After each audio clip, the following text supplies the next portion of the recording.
Does singing every single day improve your voice? The answer is yes, but not necessarily yes. It all depends on how you practice. Just singing by itself, yes, it will actually help you. You will improve. Just the experience and the hours you put in will give you a better feeling for that fine motor skills. You know, singing has a lot to do with fine motor skills. It's a physical activity. It's your brain and your body, and it needs to connect, and your ears, and hearing what you're putting out, and then gauging and deciding, am I a little high or am I a little low? How do I need to transition? And you kind of need to be aware of what you want the sound to be and what it actually is, and really have that awareness of music and your body all at the same time. So yes, definitely doing it a lot, and that doesn't mean hours and hours and hours on end. It just means on a regular basis so that those synapses can, of course, form. It's like any activity. When you repeat it all the time, you repeat, eventually it becomes automatic. However, bad habits could also become automatic, which isn't anything we want.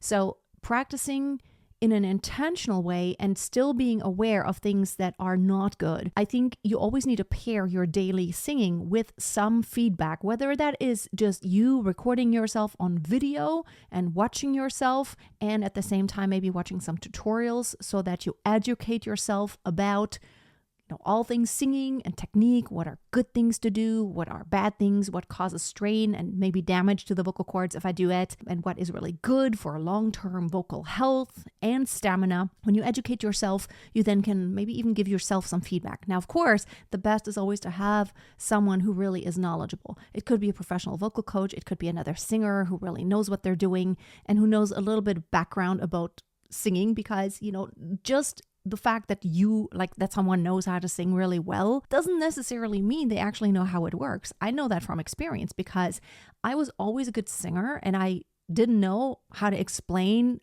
vibrato because it's something I just did. I'm like, well, you just do it. I had to really dig deep, and I had to work with a lot of students to kind of learn, what does it feel like when you don't know how to do vibrato, and how do you teach someone, get started to get the smallest amount of vibrato so that you can actually feel where is that coming from? What muscles do I feel?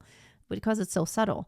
I had to learn this. So not everyone who's a good singer is also a good teacher. Maybe also not every good teacher is a good singer, but I think in that respect, I would say it is almost necessary that someone who teaches also needs to be able to demonstrate to a actually pretty good degree, not just a little bit.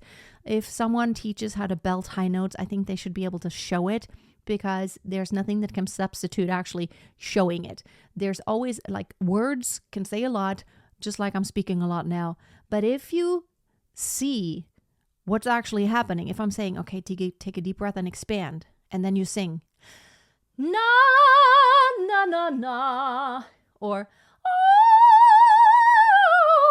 oh, actually hearing the voice is so different than just explaining. If I say, well, it's a nasal tone versus a more open tone,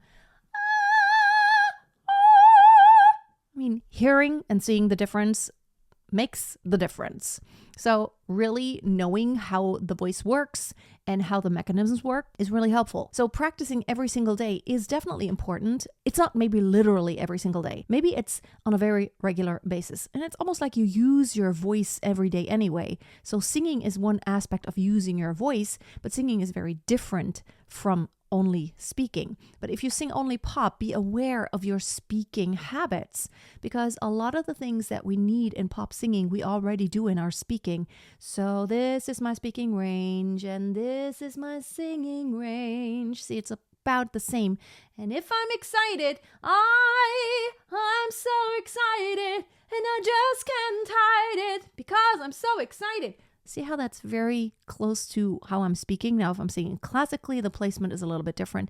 But again, the more you use those muscles and the more you repeat the correct patterns, the more automatic they become. Maybe you want to just focus on something that really makes a big difference. If you don't have good breathing, just focusing on breathing for a few days or a couple weeks or a month, doing it as a project and really focusing deep and consuming all the information you can get about good breathing habits. And by the way, I do have a free ebook all about breathing for singers. I will put the link below. Just knowing everything about the topic and then applying it daily with the knowledge that you have gained, that will definitely help you make progress. Now, again, you don't want to just blindly do something, but even blindly doing something does have some benefit. I remember the story of Ed Sheeran. He said that in the beginning he was not a good singer, and then just singing in the streets a lot, but I'm sure he didn't just blindly sing. He really paid close attention, and he focused on some aspects that he knew he needed to improve. So he knew when he maybe listened back to a recording, this was not tuned very well, or I didn't have a strong tone, it wasn't supported. And, maybe I didn't breathe right. You learn these things and then you start to apply them even in your singing. Even if you did something like, busking, singing in the streets, just doing it a lot and singing in front of people. I think singing in front of people has a lot of value because it almost pushes you not to just casually sing and to be like, it's okay, and then I'm going to fail. You try your best, and you try your best because you don't want to embarrass yourself. I think just, maybe you could just go live or, stand somewhere on a street corner and play or sing. Or maybe even for your friends, do it on a regular basis. It's nerve-wracking for your friends. I know it's the most nerve-wracking thing to actually sing for people you know well, your family, your friends, because you feel like, they're going to judge me. They're going to just think it's horrible. And then they're going to be, like, why are you doing this? Don't be afraid to be judged because, just think about the fact that even a pianist, you don't just wake up one day and you're the most awesome pianist in the world.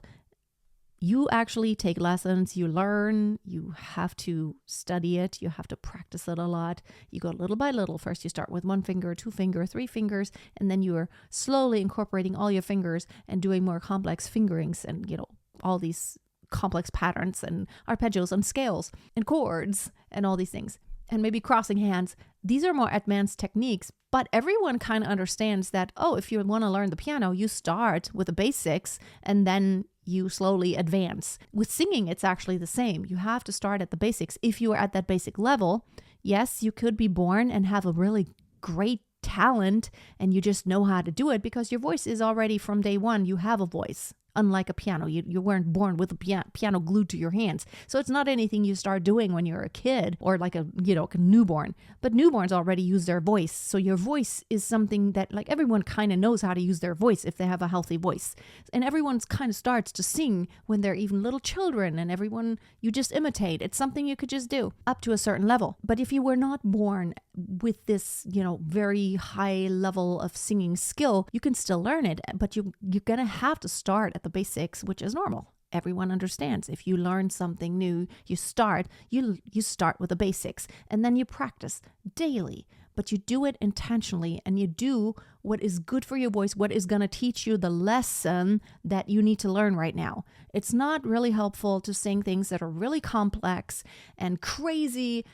Don't be obsessed with whistle tone if you don't even have a good, strong middle voice and you can't even sing in your main tessitura, which most songs are going to sit in that part of your voice and it sounds really uncontrolled. You can't sing on pitch. Don't then be obsessed with whistle tone because it's not going to add anything to a good sound. Be obsessed with, how do I sing on pitch? How do I have more control? How do I breathe? How do I support in a way?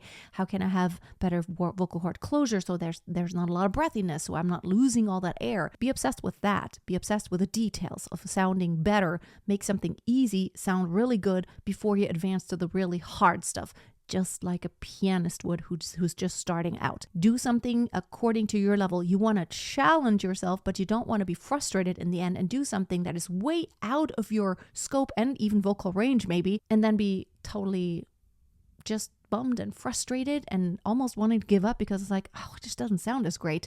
Plus, just copying songs and singing it in the same key that someone else sings in it might not even be like, I can't even sing every song in every key. I mean, I could sing the song in the key probably, but it would not sound good because if this part needs to be sung high in chest voice and belted, if I sing it not in my high chest voice, then I can't really belt it out. No, sounds just so different. So the key does matter in how it actually sounds in the end and what the voice color can add to it.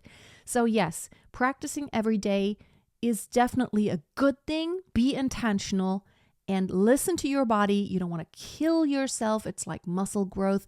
You want to work all the way up to where it's challenging, but you don't want to burn out and be damaged. You don't want to pull your muscle, and you also don't want to damage your vocal cords. So do it to where it's challenging, but not to the point of hurting. Okay? And let me know in the comments. Right now, how much do you sing? How much of that is actually intentional practice? I'm so guilty of that. Oh yes.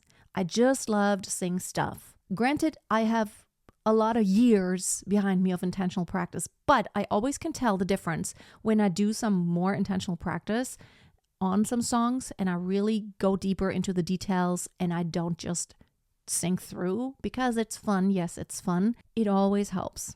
It always makes it so much more polished when I really think about it. How do I want to phrase it? How do I work out that transition? And I go slow. It definitely works. Let me know in the comments. Are you guilty of I just want to sing through it because it's fun? Or do you actually stop and fix the problems? Thank you so much for watching today. If you want to join the community and geek out about all things singing technique and just becoming a polished singer to where you actually sound great and you feel good about your voice, join my community. The link is below. And I do have a special deal with 50% off until the end of the year. I extended my Black Friday because I'm like, come on, it's Christmas and it's the end of the year. And come on, motivation, good resolutions for the new year. Get the 50% off or get the lifetime access to all of my courses, plus the community where we do group coaching sessions with me and karaoke sessions and a lot of workshops. It's going to be a lot of fun. I hope to see you on the inside. And until next time, always keep a song in your heart and always keep on singing.